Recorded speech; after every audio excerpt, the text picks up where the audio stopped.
Nature Mantra BP sugar thyroid reversal nature మంత్రతో సాధ్యం.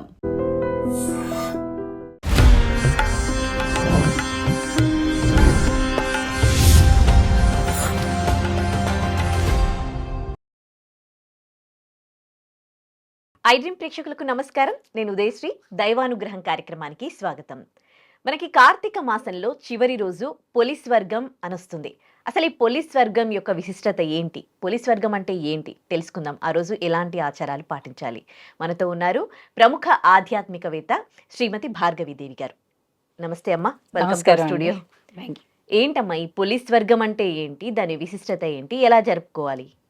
పోలి అనేటటువంటి ఒక భక్తురాలు ముందుగా కార్తీక మాసానికి సంబంధించి మనం ఎన్నో విశేషాంతరాలు చెప్పుకున్నాం కాబట్టి ప్రేక్షకులందరికీ కూడా ఈ కార్తీక మాసానికి శుభాకాంక్షలు తెలియజేస్తున్నానండి.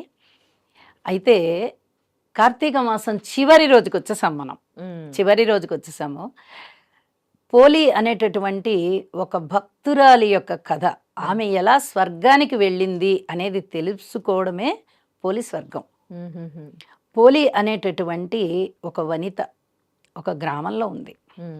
అయితే ఈమె చాకలి కుటుంబానికి చెందినటువంటి వ్యక్తి. ఈమెకి అత్తగారు, మామగారు, ముగ్గురు బావగారులు, ముగ్గురు తోడుకోడళ్ళు ఉన్నారు. ఈమె 4వ కోడలు. అయితే చాలా మెతక మనిషి అన్నమాట ఈవిడ. పాపం నోరెత్తకుండా ఎవరు ఏ పని చెప్తే ఆ పనల్లా చేసి చాలా మంచి మనసుతో ఉండేది ఈమె. అటువంటి ఆమెని చూసి ఈ అత్తగారు కానీ కోడళ్ళు కానీ చాలా వేధింపులకి గురి చేస్తూ ఉండేవారు. ఏ పనులైనా అన్నీ ఈమె చేయాలి, పొద్దున్న లేచిన నుంచి రాత్రి పడుకునేంత వరకు. అప్పటి కాలంలో ఈ పశువులు ఎక్కువగా ఉంటూ ఉండేవి, ఆవులు గేదెలు ఇవన్నీను. ఆవుల పని అంతా చెయ్యాలి, ఈ పశువుకి సంబంధించిన చాకరీ అంతా చేయాలి, ఇంటి చాకరీ అంతా చెయ్యాలి, అలాగే ఆహారం వండాలి, ఇంట్లో వంట పని, ఇంటి పని, ఇలాగ సతమతమైపోతూ ఉండేది ఆమె ఒక్కతే. ఈ కోడళ్ళు ముగ్గురు, అత్తగారు అంతగా ఈమెని బాగా చూసుకునేవారు కాదనమాట. ఎప్పుడు బాధలు పెడుతూ ఉండేవారు. భర్తతో చెప్పుకునేది పాపం. చెప్తే ఆ మొగుడు కూడా ఏమి చెయ్యలేని నిస్సహాయుడు. అందువల్ల నువ్వు ఏదో ఒక విధంగా అనుభవించు, నేను వాళ్ళందరికీ ఏమి జవాబు చెప్పలేను, నా వాళ్ళంటే నాకు చాలా ప్రేమ ఎక్కువ, నేను వాళ్ళతో మాట్లాడలేను, కాబట్టి నువ్వే ఏదో ఒకటి వాళ్ళు చెప్పిన పని చేసేసి సర్దుకో అని చెప్తూ ఉండేవాడు. ఇక నా భర్తకి చెప్పుకున్నా కూడా ఏమి ఈ సమస్యకి పరిహారం దొరకట్లేదు, పరిష్కారం దొరకట్లేదు, ఇంత చాకిరీ నేను చేయాల్సి వస్తుంది ఒక్కదాన్ని నేను అనుకుని ఆమె అలాగే ఏదో ఒకసారి బాధ అనుకున్నా ఆమె విష్ణుమూర్తికి చెప్పుకునేది. విష్ణు అంటే బాగా ఇష్టం మనసులో. దేవుణ్ణి బాగా ప్రార్థించుకుంటూ విష్ణుమూర్తికి బాగా చెప్పుకునేది, స్వామి నా బాధలన్నీ ఎలా తీరుస్తావో ఏంటో, నేను ఈ పని చేస్తున్నా, నేను ఆ పని చేస్తున్నా, దీన్ని నాకు తేలికగా చేసేటట్టుగా చేసేయి అని అలాగ భగవంతుడితో మాట్లాడుకుంటూ భగవంతుడితో చెప్పుకుంటూ అలు పెరగకుండా ఆ పనులన్నీ చేసేసి అత్తగారు చెప్పిన దానికన్నా తొందరగా ఆ పనులన్నీ ముగించుకుని దైవనామస్మరణ చేసుకుంటూ ఉండేది. ఇలాగే కార్తీక మాసం వచ్చింది. ప్రతి సంవత్సరం వచ్చినట్టుగానే ఆ సంవత్సరం కూడా కార్తీక మాసం వచ్చేసింది. వచ్చేయంగానే ఈ అత్త కోడళ్ళందరూ చుట్టుపక్కల వాళ్ళందరితో కలిసి నదులకు వెళ్ళడం, చక్కగా స్నానాలు చేయడం, వాళ్ళకి తోచిన దానాలు ధర్మాలన్నీ చేసుకోవడం, ఇలాగా ఎంతో సరదాగా ఒక పండుగ వాతావరణంలాగా అందరితోనూ వెళ్ళిపోయి అన్నీ చేసుకుంటూ ఉండేవారు. ఈమె మీద పని ఎంత పడేసి ఈమె ఇంట్లో ఉండి చాకరీ అంతా చేసుకుంటూ ఉండేది. ఈ సంవత్సరం కార్తీక మాసంలో ఏం చేసింది, పౌర్ణమి అమావాస్య వచ్చేస్తోంది. ఇక అమావాస్య రోజున ఏం చేసింది, ఇక అందరూ వెళ్ళిపోయారు, నేను ఇంట్లో ఉండిపోయాను. అయితే నేను ఈ పని అంతా త్వరగా చేసేసి నేను కూడా దీపం పెట్టుకుంటాను, వాళ్ళందరూ నది దగ్గర పెట్టుకుంటే నేను ఇంట్లోనే పెట్టుకుంటాను అని ఒక మనస్సులో ఒక మంచి కల్మషం లేని మనసు అన్నమాట ఆమెది. నేను కూడా చేసుకోవాలి దేవుడికి అనేదే తప్ప ఇంకా ఎక్కడ స్వార్థ చింతన లేదు ఆమెకి. కాబట్టి అలా స్వార్థ చింతన లేకుండా పరిపూర్ణమైనటువంటి మనసుతో పనంతా తొందరగా కానిచ్చేసి ఈమె చక్కగా తలార స్నానం చేసుకుని తాను కట్టుకున్నటువంటి వస్త్రాలలోంచి కొంచెం ఆ దారాన్ని తీస్తుంది. దారాన్ని తీసి పక్కన పెట్టుకుంటుంది. ఆ దారాలన్నింటినీ కుప్పలాగా చేసి ఒక ఒత్తిలాగా తయారు చేసుకుంటుంది.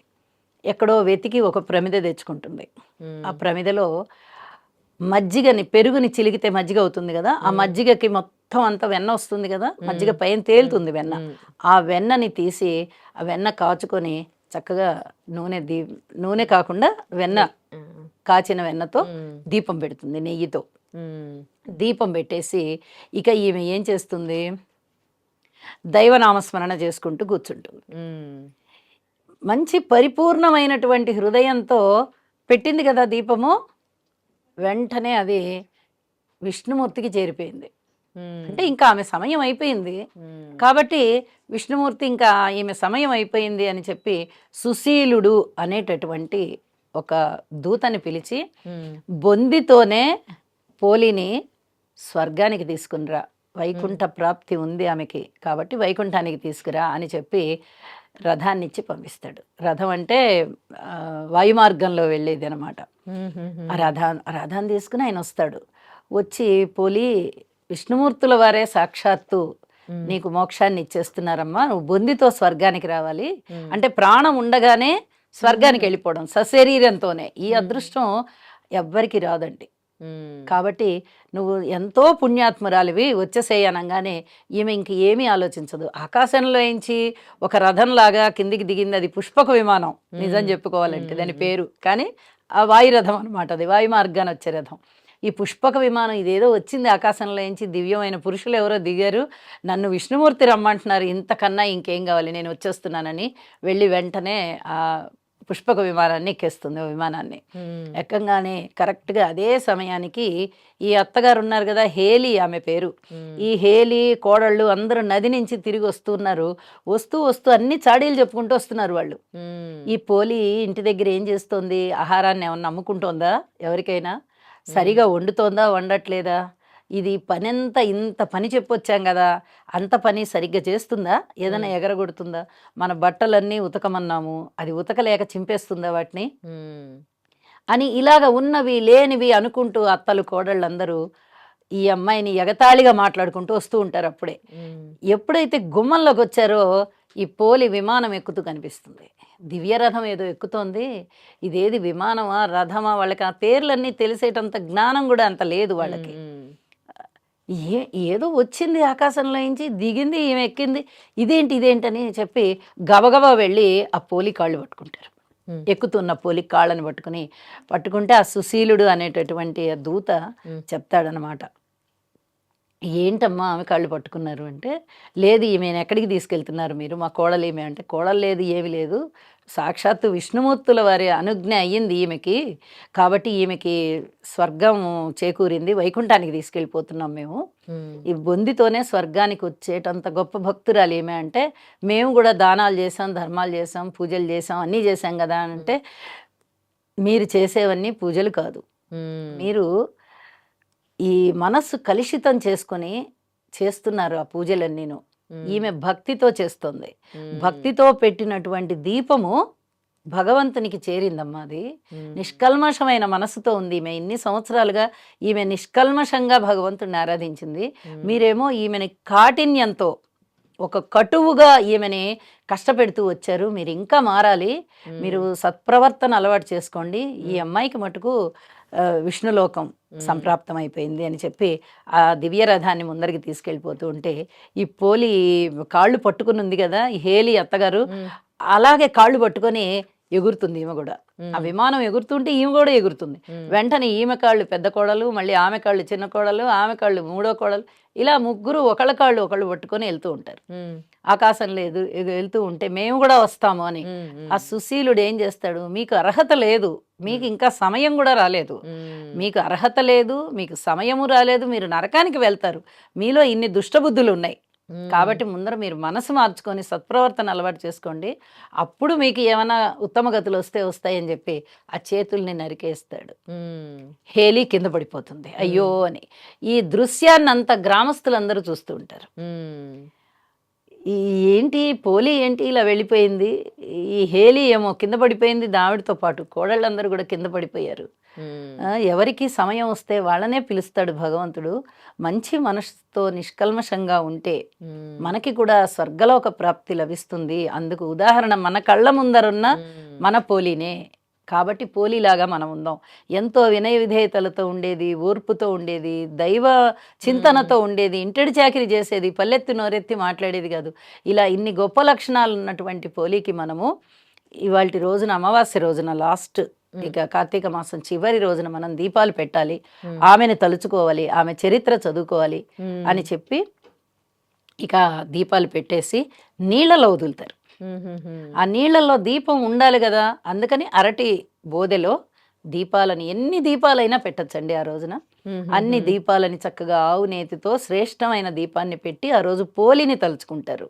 ఆమె ముత్తైదుగా వెళ్ళిపోయింది, ఎంతో పుణ్య చరిత్ర కలిగినది కాబట్టి ఈ కార్తీక మాసం చిట్ట చివరి రోజున పోలీని తలుచుకుని పోలీ స్వర్గానికి వెళ్ళినటువంటి కథ మనం కూడా చదువుకున్నట్టయితే మనకి కూడా అలాంటి పుణ్యమే లభిస్తుంది అని ఒక నమ్మకం అన్నమాట. ఆ నమ్మకంతో ఈ చివరి రోజున అమావాస్య రోజున దీపాలు పెట్టేస్తాం. ఇప్పటికే దైవారాధన అనేది చాలా చాలా బాగా పెరిగిపోయింది. దాంతో పాటు కూడా సత్ప్రవర్తన పెరగాలని కోరుకుందాం. ఈ పోలీస్ వర్గం గురించి కూడా అందరూ తెలుసుకోవాలని కోరుకుందాం. థ్యాంక్స్ అమ్మా. నమస్తే. And for more videos, Please subscribe to iDream. Please subscribe to iDream. Please subscribe iDream. And please subscribe to iDream. For more videos, subscribe to iDream. please like, share, and subscribe to the channel. Congratulations, iDream. Subscribe to iDream. Subscribe to iDream. So subscribe to iDream Media. iDream ki iDream team andarki huge congratulations. Please subscribe iDream Media. Please subscribe to iDream. Subscribe iDream. Please subscribe to iDream. iDream అంటే నా కళల channel subscribe చేసుకున్న నోరు తిరుగుతలేదు, మీరైతే గంట గుర్తు కొట్టండి. For more such videos, please subscribe to iDream. Subscribe to iDream. Please subscribe to iDream. Please subscribe iDream Media. Please do subscribe to iDream. Please subscribe to iDream Media. For best entertainment and information, please subscribe iDream. And don't forget to subscribe to iDream.